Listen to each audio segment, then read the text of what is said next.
Lucas 2, 21, diz assim: quando completaram os 8 dias para a circuncisão do menino, deram-lhe o nome de Jesus, o qual lhe tinha sido dado pelo anjo antes de ser concebido no ventre.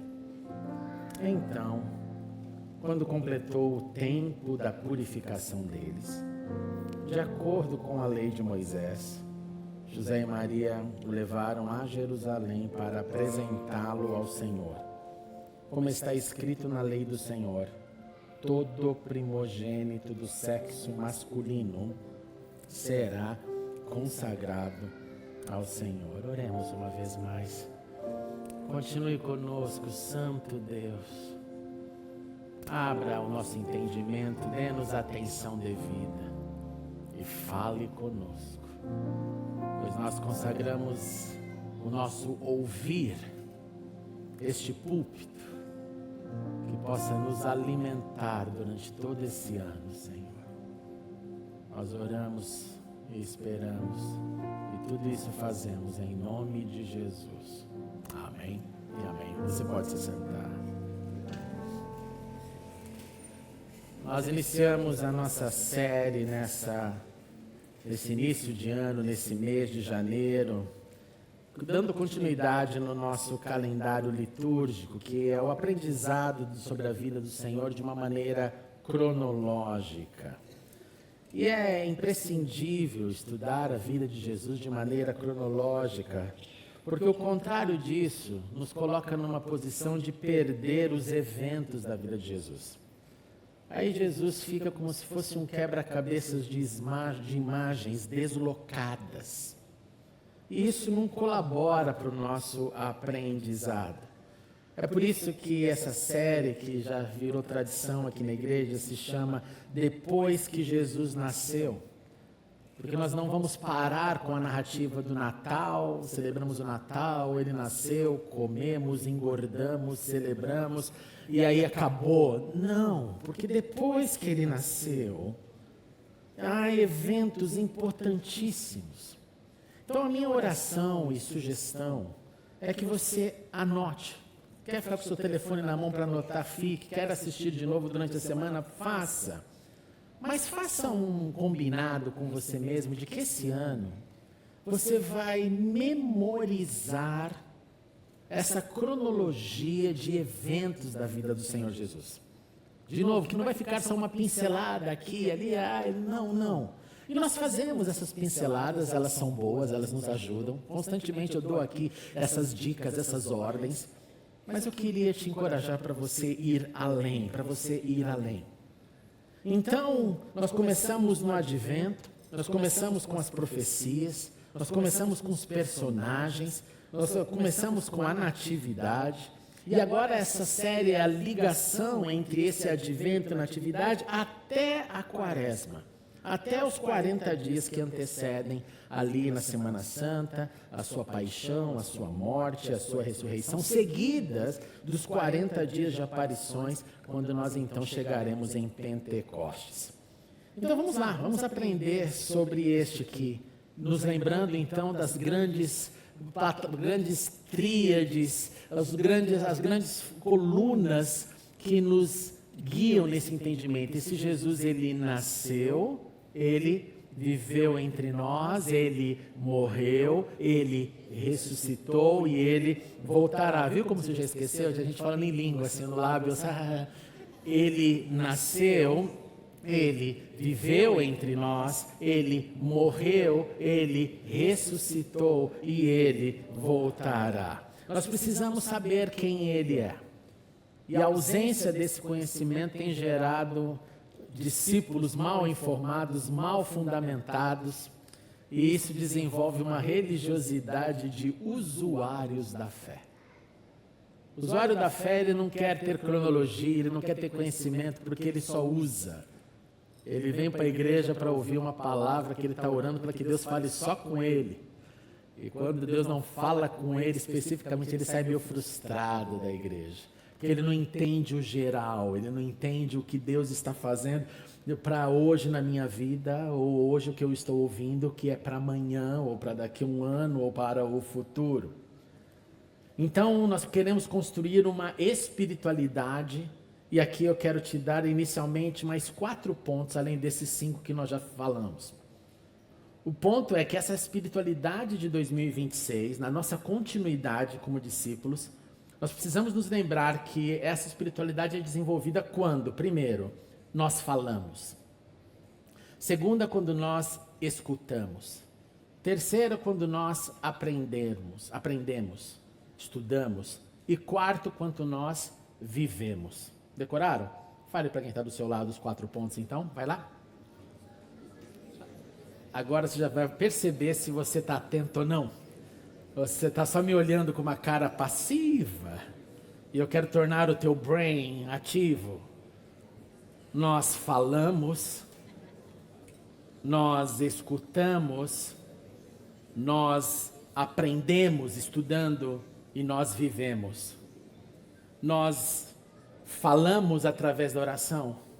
Nós escutamos através do texto, não é ir atrás do profeta da esquina. Nós escutamos através da palavra. Nós estudamos porque nós nos aprofundamos mais. E nós vivemos, porque isso simplesmente não é história, isso de fatos históricos, não. É vida, é a vida de Cristo em nós. Tem um podcast rolando aí nas mídias, eu falei um pouco mais sobre isso nele, se você quiser investir um tempo nisso, vai ser bom, é 1 hora de conversa. Então, nessa revisão, nesse entendimento, baseado nesses 5 pilares iniciais do nascimento à volta, do falamos ao vivemos, eu também quero te encorajar que nesse ano você leia a Bíblia inteira. Quem aqui não leu a Bíblia inteira ainda? Levante a mão. Com tranquilidade, não tem vergonha. Que bom, obrigado pela honestidade. Que seja esse ano da sua vida, para você ler a Bíblia, finalmente, esse livro que a gente chama de Palavra de Deus. Eu vou ler esse texto, eu vou deixar esse texto entrar no meu coração. Faça isso, semana que vem vai estar aqui já o impresso, nessa semana nas redes já para você fazer o download, se você quiser. E um último encorajamento ainda como fundamento, como base, é você que já vive com o entendimento do Senhor Jesus como seu Salvador, você que ainda não passou pelas águas do batismo, que seja esse ano, que você não espere mais, que você fale, não, esse ano eu vou confessar publicamente a Cristo, porque um discípulo obedece o que o Senhor disse, e isso que Ele nos chamou e nos ordenou, que fôssemos ali mergulhados e confessássemos publicamente o seu senhorio. Com esses pilares, que já é lição de casa para o resto da vida, eu tenho consciência disso, vamos sim navegar agora nesse tema depois que Jesus nasceu. Lembre-se então, o seu nascimento foi em Belém. Por que Jesus nasceu em Belém? Nasceu em Belém porque o profeta havia dito exatamente o local dessa profecia, o profeta Miqueias, no capítulo 5, você, Belém Efrata, embora pequena entre os clãs de Judá, de você virá aquele que será o governante sobre Israel. Miqueias anunciou. Em Belém, Jesus nasceu. Em Belém, preste atenção, Jesus permaneceu.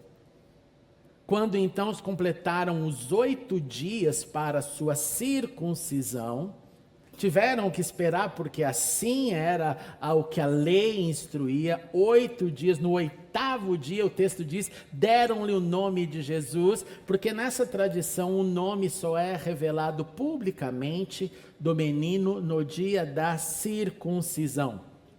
Nome que havia sido dado pelo anjo Gabriel para Maria, um outro anjo que nós não sabemos quem foi, que apareceu no sonho de José e falou também que ele chamaria Jesus, dando já uma referência do Salvador, da salvação. E ali então, no 8º dia de vida, foram encarar a dor de todo pai e mãe israelitas quando vem o seu filho ser circuncidado. Não é brincadeira, é só você imaginar você com seu bebê entregando ali para que seja cortado do seu prepúcio, do seu pênis, um pedaço da pele, ali é sem anestesia, é ao vivo e a cores, então não é fácil para ninguém, não é fácil para ninguém. E quando eles faziam isso, quando José e Maria então cumpriu, eles estavam cumprindo a Torá. Gênesis 17 diz que o Senhor disse para Abraão: guarde a minha aliança, tanto você como a sua futura descendência, por todas as gerações. Então não era algo só para um tempo. Esta é a minha aliança, que vocês guardarão, todos do sexo masculino serão circuncidados. Pelas próximas gerações, todo menino de 8 dias de idade entre vocês terá que ser circuncidado. Então, quando o evangelista está dizendo para a gente que quando completaram os 8 dias, Jesus foi lá para a circuncisão, eles estão simplesmente sendo obedientes à Torá. E é lindo que esse texto, o Senhor também disse que essa era uma aliança perpétua. É por isso que o povo de Israel, os judeus espalhados pela terra, continuam a cumprir esse mandamento, essa aliança de circuncisão. E um dos benefícios que eles têm recebido ao longo dos anos, isso é ciência, não é fé, é que as mulheres judias são as mulheres que têm a menor taxa de câncer do útero do planeta. Talvez tenha uma profunda relação com essa questão higiênica que faz a circuncisão, chamada por nós hoje de operação de fimose. Ainda sobre os 8 dias, a mulher então, de acordo com a lei, tinha uma lei, se ela se engravidasse, aí ela ia dar à luz a um menino, ela ficaria impura por 7 dias. Olha que interessante, 7 dias ela está impura. Isso também da mesma forma como acontecia no período seu menstrual, mas no 8º dia, já numa declaração de pureza, o seu filho podia já ser circuncidado. Então olha quantos detalhes estão acontecendo por trás da narrativa do evangelista que diz, olha, Jesus nasceu, Jesus foi circuncidado no 8º dia, não, tem um rito, e tem uma base, tem um fundamento da onde os eventos estão acontecendo. Sobre o nome, eu já disse, Yeshua, o seu nome relacionado à salvação, o que tiraria, o que perdoaria o povo dos seus pecados. E aí, passado então esse tempo de purificação, José e Maria levaram a Jerusalém o bebê, com ali poucos dias de vida, para serem apresentados. Mas se você ler somente isso e não fazer perguntas para o texto, o que significa e completou-se o tempo para a purificação? Aí você pode perder um outro grande detalhe. Passados 7 dias, no 8º a circuncisão. Mas a purificação continuava por um período maior, sabe quanto? Para menino, a purificação da mulher demorava 40 dias. Para a menina, por volta de 80. Flutua entre 80 e 84, dependendo da conta. E é muito chocante isso, porque isso está também na lei. Em Levítico 12, quando se completarem os dias da sua purificação, pelo nascimento de um menino ou de uma menina, ela trará ao sacerdote. E ali, eles teriam então que levar e apresentar e dedicar, dentro também de um outro quesito. E o quesito era, se é menino, Lucas 2 diz o seguinte, de acordo com a lei, que todo primogênito do sexo masculino será consagrado ao Senhor. Da onde vem isso? De Êxodo capítulo 13. O Senhor disse para o povo, depois que vocês entrarem na terra que eu vou entregar para vocês, dediquem ao Senhor o primeiro nascido de todo ventre. Quando você pensa em primogênito na Bíblia, o que você pensa inicialmente? Cronologicamente, você se lembra da 10ª praga, porque na 10ª praga você tem a morte dos primogênitos. Então, talvez esse dedicar do primogênito seja um memorial colocado por Deus para o povo, para lembrar desse cuidado de Deus que não permitiu que nenhum dos filhos dos hebreus, os primogênitos, morressem durante a 10ª praga. Cumprido então os mandamentos, eles foram saíram então de Belém e foram para Jerusalém. A distância é cerca de 10 quilômetros. Lá foram Yosef, Miriam e Yeshua. Repete esses nomes para você aprender. Yosef, Miriam e Yeshua. São os nomes no original dessa família, José, Maria e Jesus. E lá em Jerusalém, vem então outros personagens. Mantenha a sua atenção alta. Se precisar respirar, pular, pule, levante, mas mantenha a sua mente. Lá em Jerusalém, nesse momento, então, tendo cumprido a Brit Milá, a circuncisão, tendo cumprido a purificação, eles estão nesse caminho, sai de Belém, vai para Jerusalém, chega em Jerusalém, lá tem um homem, esse homem ganha um adjetivo que poucos ganham na Bíblia, que é o adjetivo tzadik, ele é um justo, ele é um reto. Nessa hora, o evangelista está chamando esse homem, ele alinha esse homem com Noé, ele alinha com o homem que é reto, que é justo, piedoso. O texto diz que esse homem esperava a consolação de Israel, mais que isso. O texto diz que esse homem tinha o Espírito Santo de Deus. Então você tem que se perguntar, quem que tinha o Espírito Santo no primeiro século da nossa era, chamada era cristã? Quem tinha o Espírito Santo? Eram pouquíssimos. Porque o Espírito Santo tinha os profetas, os reis, os mensageiros específicos de Deus. Não era uma coisa liberada para todo mundo. O Espírito não tinha sido derramado ainda. Então dizer que alguém tinha o Espírito era a maior de todas as qualidades. Era alguém que a presença santa habitava nele. Simeão é descrito assim. Mais que isso. Antes de entendermos o que Paulo vai falar depois sobre revelação, palavra de conhecimento, dons de profecia, dos dons manifestos do Espírito, esse homem já tinha recebido uma revelação. Eu quero muito sentar com ele lá no céu e falar, me conte, Simeão, como é que foi esse negócio? Porque o texto diz que foi-lhe revelado pelo Espírito que ele não morreria antes de ver o Cristo do Senhor.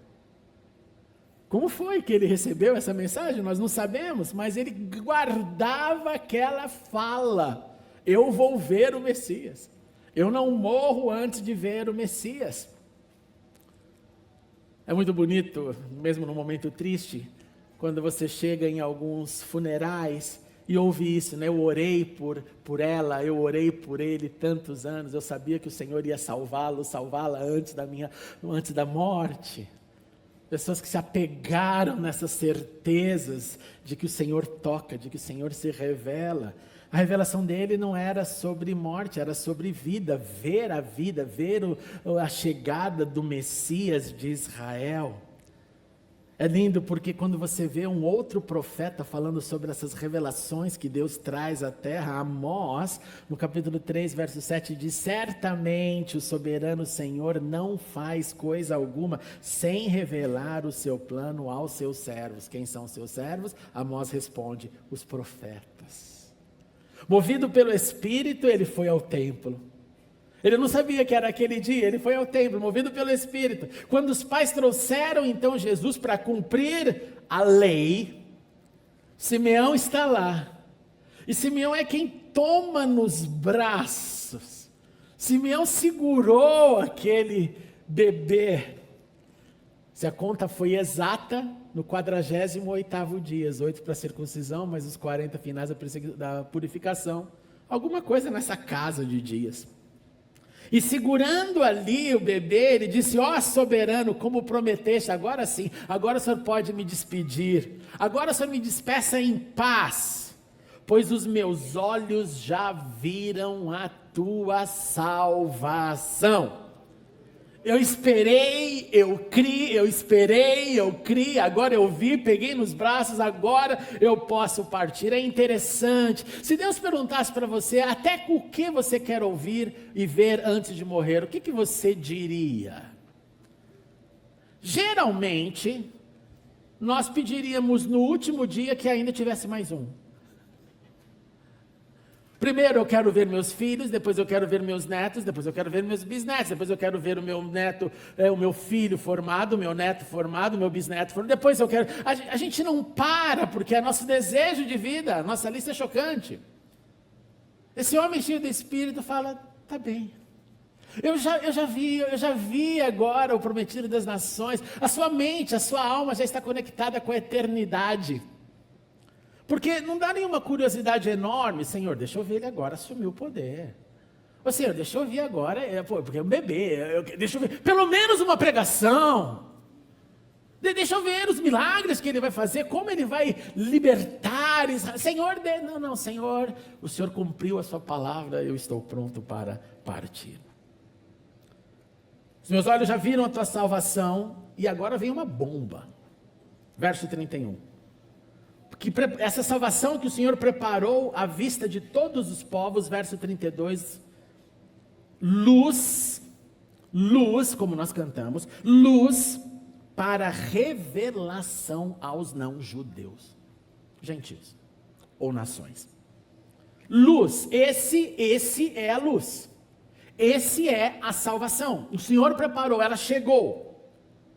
E não só isso, mas para a glória de Israel, teu povo. Em outras palavras, Simeão define as bases daquilo que nós vamos ter que esperar até o apóstolo Paulo chegar em Romanos 9, 10 e 11, para começar a definir o status do povo de Deus. E o status do povo de Deus só tem dois. Quais são as duas categorias do povo de Deus espalhado pela terra? São somente dois. O primeiro é ou você é judeu ou você é não judeu. Esses são os únicos status que nós temos. Simeão define isso, para depois Paulo teologizar de maneira brilhante.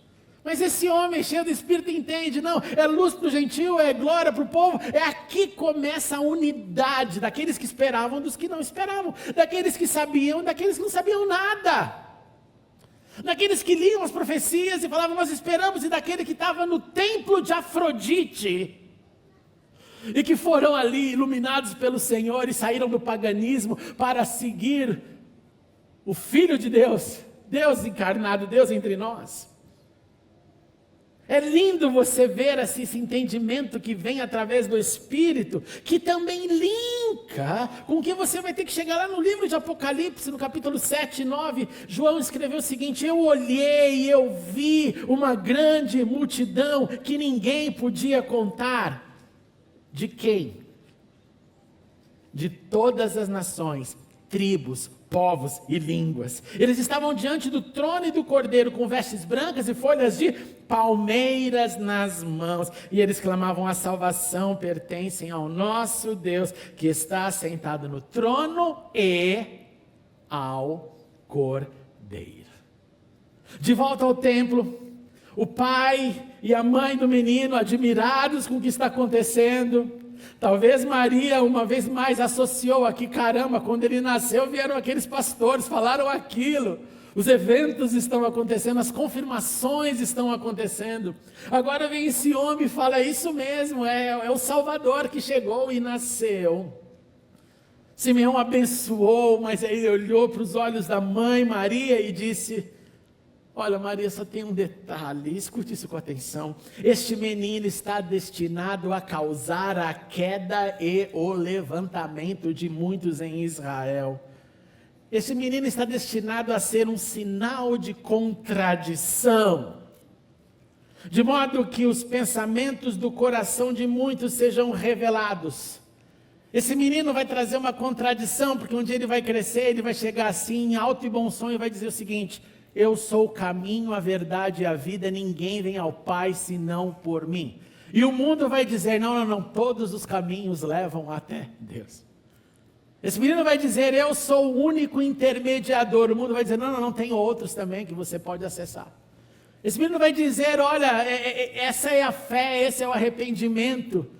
O que Paulo também vai depois colocar em teologia sobre uma só fé, um só Senhor, um só batismo.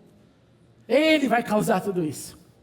Ele vai causar essas contradições. Ele vai dizer, eu sou o caminho, a verdade verdade. Ela está ouvindo isso daquele homem de Deus, mas o texto não para por aí. Aí ele olha para ela mais uma vez e diz: tem outra coisa, Maria, uma espada atravessará a sua alma. Espada que representa aqui o sofrimento, que João, no capítulo 19 do seu evangelho, vai deixar claro que na hora da crucificação, lá estava Maria, a mãe, vendo seu filho crucificado. Acho que essa palavra representa bem a dor de uma mãe vendo seu filho na cruz. Uma espada, uma metáfora, algo que vai doer, porque ninguém quer ver seu filho morto. Ninguém. A apresentação não para por aí. Ali também havia preste atenção no título, profetisa. O primeiro homem era um homem cheio do Espírito Santo, era um homem justo, então ele já está acima de toda a maioria do seu povo. Essa profetisa Ana, muito idosa, ela teve condições de viver somente um casamento que durou 7 anos. 7 anos de casamento, depois o seu marido faleceu, e ela viveu, e naquele momento, a idade de 84 anos. E quando ela é descrita, assim como Simeão, é descrito como justo, conectando primeiramente com Noé, quando você lê que Ana é uma profetisa, qualquer um que ouve um termo desse naquele contexto já vai colocá-la juntamente com Miriam, a irmã de Moisés e Arão, vai conectá-la com Débora, lembra? A profetisa lá da época dos juízes, e vai conectá-la a Hulda, a profetisa da época do rei Josias. 3 mulheres confirmadas como profetisas na Bíblia hebraica. Agora tem essa do Novo Testamento sendo falada. Ela é uma mulher que ouve de Deus, e ela fala em nome do Senhor. Ela nunca deixava o templo. Ela parece ser aqui para a gente o início do ministério monástico, o convento. Você poderia chamar essa Ana, essa irmã, de a mãe da ideia de permanecer todo dia diante do Senhor, orando, jejuando, dia e noite. Quem que faz isso hoje? Dia e noite, todos os dias? Aqueles que habitam nos monastérios e conventos. Que lá estão, a função é orar e adorar e servir ao próximo. Alguns mais restritos nem tem o componente ajuda ao próximo, porque é só a ação de orar, interceder e adorar, vivendo ali em comunidades fechadas, nas chamadas clausuras. Essa mulher de livre e espontânea vontade decidiu dedicar a sua vida como viúva a esse feito. E ela chegou ali, naquele momento da apresentação do Senhor Jesus, e ela começou a dar graças a Deus. Nada é mencionado sobre ela dizer: eu também não ia morrer sem ver. Não, ela chegou, ela viu, ela percebeu, ela discerniu. E é fantástico o que essa mulher fez, pois não só ela deu graças, mas ela imediatamente começou a falar a respeito do menino a todos os que esperavam a redenção. Ela testemunhou a cena da apresentação de Jesus e imediatamente, convencida pelo Espírito Santo, ela saiu para anunciar. Ela não teve dúvidas. Ela discerniu: é o Messias, é o Senhor. Chegou a redenção. Dá para discernir quantos detalhes você pode jogar no lixo se você não para pensar e termina no Natal e vai para onde você quiser na Bíblia? Dá para entender quanta coisa nós podemos aprender com esses alredores da narrativa? Mas se ainda não ficou claro, deixa eu terminar o desenho. As profecias número 1 dos profetas foram cumpridas no advento. No nascimento ele nasceu, porque foi profetizado que viria. Ele nasce, cumpre as profecias, cumpre a nossa janela lá em cima. Ele é o Shalom, o príncipe da paz. Depois que ele nasceu, as determinações da lei foram seguidas, porque ele era um filho de Israel, porque ele era um judeu. O justo Simeão viu o cumprimento da profecia, viu, contemplou aquele momento, Cristo, Mashiach, ungido, Senhor. O que nos mostra que Deus cumpre as suas palavras através dos profetas, as profecias dos profetas. Ele revela aos seus profetas, ele prova o que ele disse, ele dá resiliência para pessoas esperarem firmes naquilo que foi prometido. Ele afirma nesse momento que ele é fiel e ele cumpre o que falou. A viúva Ana também, com seus 84 anos, tem um link aqui que é chocante, gente. Essa mulher encabeça a lista do feminino como a primeira mulher a proclamar as boas notícias do nascimento. Quem proclamou primeiro as notícias da ressurreição? Maria de Magdala. Desde o início, o Senhor já mostrando, olha, tem resgate. Tem resgate da mulher no nascimento, tem resgate da mulher na ressurreição. Portanto, quando você olha para as idades, quando você olha para o cumprir das leis, quando você olha para o status, você percebe nessa narrativa que Deus, Ele nos surpreende na velhice, seja homem, seja mulher, seja solteiro, seja casado, seja adolescente, seja jovem. Olha, se você desfruta do fôlego da vida, você é um candidato às boas e abençoadoras surpresas de Deus. Como nós oramos, nós não sabemos o que vai acontecer. Nós não sabemos. Mas nós sabemos e cremos que Deus é infinito em poder. E se Ele me manteve vivo nessa virada, manteve você vivo na sua virada, cada um com a sua luta, cada um com seus desafios, eu e você, nós somos chamados para dizer: Senhor, eu quero continuar a crescer nessa minha espiritualidade, Senhor. Porque o dia mau vai chegar, o vale da sombra da morte vai chegar tudo isso. Imagina se tivéssemos uma bola de cristal para já nos prepararmos para o que vai acontecer no ano. Mas não. Acontece, o telefone começa a tocar e um ligar para o outro. Não é assim, gente, não é assim. Não foi assim no ano que passou. Mas nós somos chamados nessa primeira reflexão de 2026. Nós somos encorajados com esse início de olhar para a vida do Senhor, nos detalhes depois que Ele nasceu.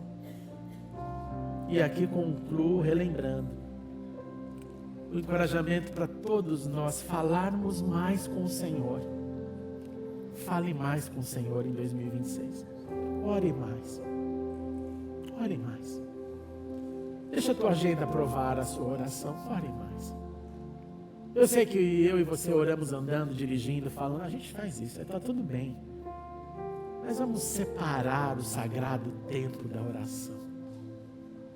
Não dar o que sobra, mas separar o tempo da oração. Vamos falar mais com o Senhor. Vamos escutar mais o Senhor. Vamos escutar mais. Vamos escutar mais. Vamos parar diante da Bíblia, do Santo Livro e falar: Senhor, fale comigo. Não procurando como uma caixinha. Você lembra da caixinha de promessa? Quem tinha caixinha de promessa? Só tinha coisa boa lá, gente. Porque senão ninguém ia comprar. Era só salmos, A Bíblia não é essa caixinha só de coisa. É ensino, é lâmpada, é luz. Vamos escutar mais. Saia da ignorância bíblica.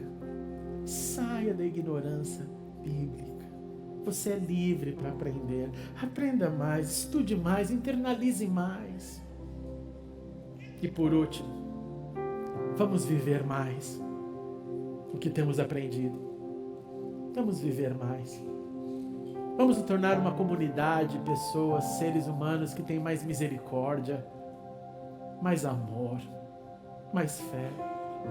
Uma comunidade que encoraja um ao outro, Preste atenção. porque isso tem tocado muito meu coração nesses últimos dias. Encorajamento não é se falar que tudo vai dar certo. O encorajamento mais forte é aquele que chega do lado de alguém e diz assim: eu vim te encorajar chorando do seu lado. Eu vim para chorar do seu lado. Não vou te falar nada, eu só vim para chorar. A comunidade do Colégio Batista se despediu de um aluno de 9 anos que teve um acidente e morreu. Eu estive lá no funeral esse final de ano, dia 30.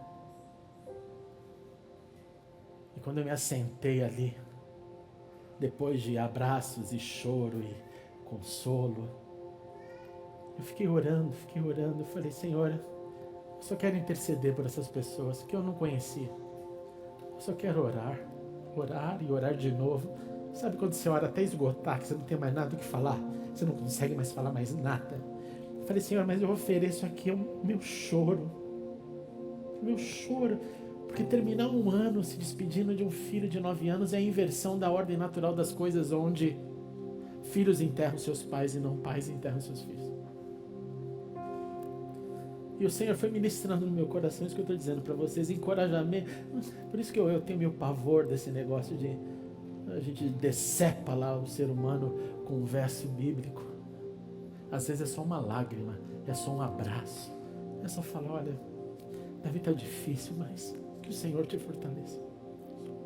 Tá bom. Então vamos viver mais. E tudo isso diante do Senhor que nos vê.